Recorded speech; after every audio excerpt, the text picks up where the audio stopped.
Hey everyone, Scott here to discuss Apollo 10.5, A Space Age Childhood, starring Milo Coy and Jack Black, directed by Richard Linklater. Now, before I get into this, if anybody's asking where is this movie streaming at, well, I can tell you it's on Netflix. Just like the next movie in the long-running Richard Linklater retrospective, just like Ridley Scott in general, and but for this and the next movie, which is going to be Hitman, they're both going to be streaming on Netflix. This is already on Netflix, but Hitman comes out next week. So I have seen part of this movie before, and I had to turn it off, maybe because it was so late at night I was feeling sleepy that I wanted to focus on the rest of the movie. So let's see how the rest of this turns out. Let's get into the movie.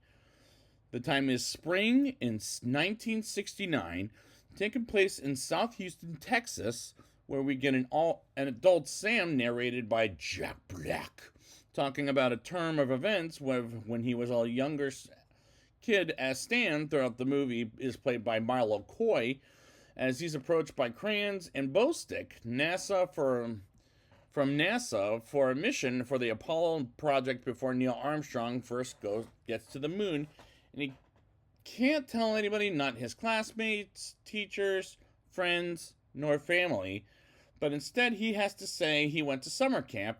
And we pause and go back to earlier around the late 1960s, as President John F. Kennedy says we choose to go to the moon, and Stan has 5 siblings, like Vicky, Steve, Jana, Greg, and Stephanie, and he's the youngest of the family. And I do like these characters and the real life animation, like in Waking Life and A Scanner Darkly. And after viewing this movie twice for this review, this is the second best as far as the real life animation goes. But in my opinion, Waking Life did it better. Stan is at the bowling alley where some big guys play pinball and find a way to get the highest score out of the pinball machine by putting stands on it, which is something people can do nowadays.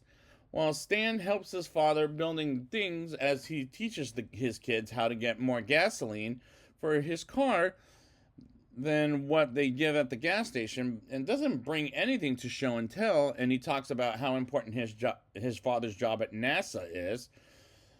And watch some home movies in which none of them have Stan in the home movies, as the siblings say to him that they got Stan from an orphanage, and kids will be kids. And I do like the narration by Jack Black, as I believe his character went through all this despite this is a biopic, and by definition it's based on a true story. And I really like the way the movie was shot from start to finish. One of the grandmothers takes the kids to see the release of The Sound of Music in the cinema, while the other grandmother talks about conspiracy theories about the world while scaring the hell out of the kids. And they watch the TV, and his father teaches Steve the difference between a redneck and a litter thrower, while their father drank on the road. And it wasn't against the law to drink and drive back then, sadly. And they watched the news on the TV about the war in Vietnam, and eventually NASA going to the moon, and Stan, as an adult, names Neil Armstrong and Buzz Aldrin and many other astronauts, as I can't remember who off the top of my head, because it was going by so quick. Like, they get to the moon on the Apollo 11 mission when we get there, and there's a lot of music from the 1960s that was memorable, like in science class. Meanwhile, in science class, they watched the liftoff on the TV at school, as it was important back in the day, and they go back to the cinema to see 2001: A Space Odyssey. To the point Stan tries to explain it to another kid, and he was bored out of his mind from hearing Stan explaining it to him, and I get it. That movie can get boring, but that's part of the reason why I really like that movie so much, and own the movie on 4K Blu-ray. And you can see my review and see what I thought of it then versus now, which it's still the same as then. But yeah, it's in the archives on the YouTube page, so look for it. At home every day of the week, the siblings debate which TV shows they could watch for 30 minutes. And I can name a few examples like Star Trek, The Addams Family, The Munsters, Mission Impossible, and many others. And on Saturday nights, they watch some horror movies from the 1950s like The Blob, for example. And one night they watched The Wizard of Oz, and I like a lot of the callbacks from the 1960s, despite I wasn't alive back then. but I'm familiar with some of the shows versus movies back then, and I'm trying to get to the point where I'm trying to watch the classics from back then, and I'm talking about the movies, by the way. Stan hangs out with the other kids where they'll make a rocket fly and get in trouble by the principal, and they hear a painful spank in the ass by the principal with a punishment stick, which seems illegal, but it wasn't back then. And they go to the pool and get chlorine in their eyes versus getting popsicles that stick on their tongues, which seems painful, and play a game called Ram Rover.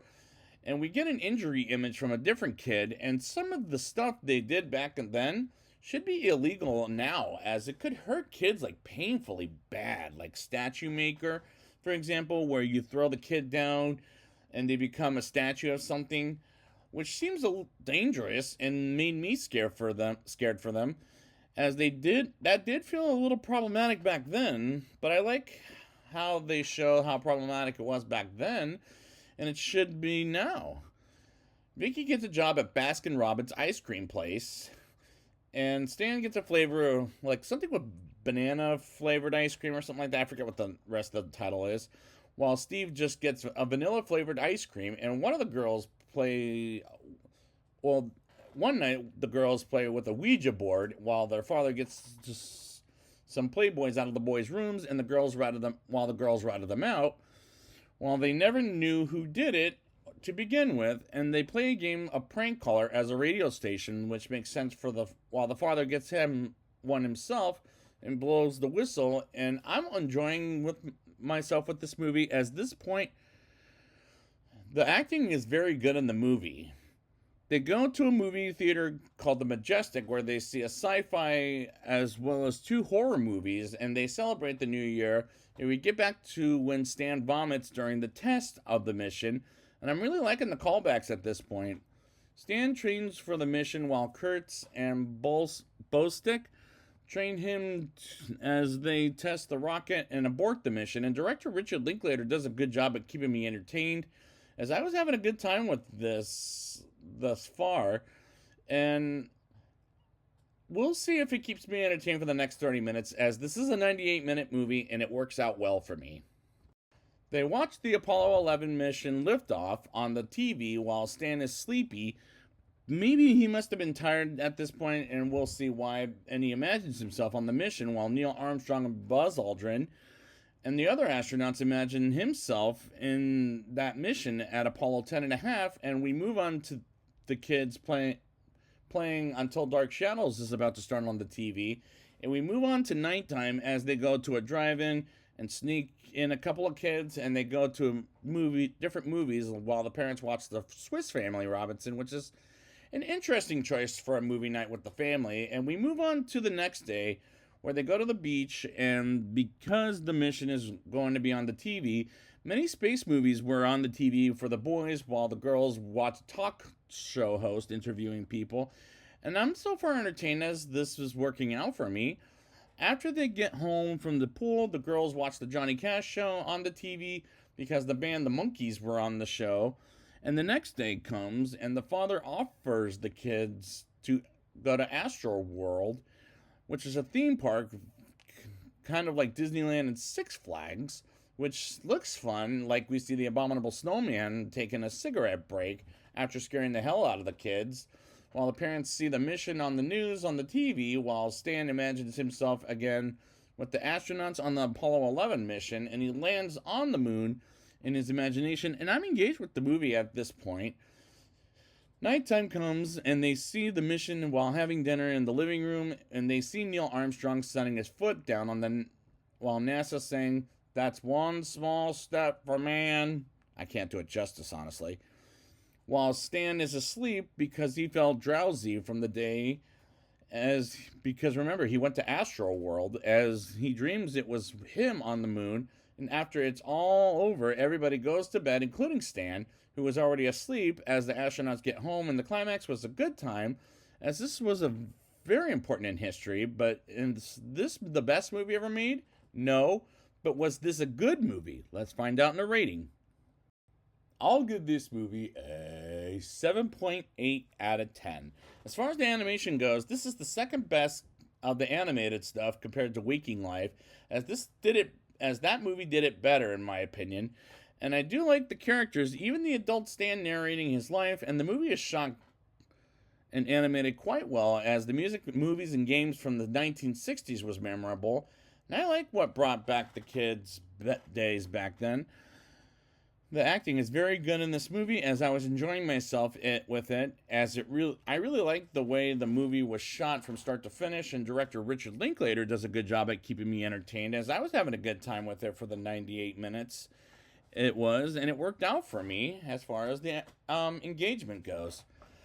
The movie was great to look at, and I had fun with it. And at the end of the day, it's a very good movie. And this is a recommendation for the movie. And if you get bored by it, I understand. But I had a pretty good time with it, like I said. And if you like space movies that are true stories, then give this a shot, as this was a good movie in my opinion. So I'd like to thank you guys for joining me. And next time we'll be back with the final movie of Richard Linklater's career for now, Hitman. And until then, blast off.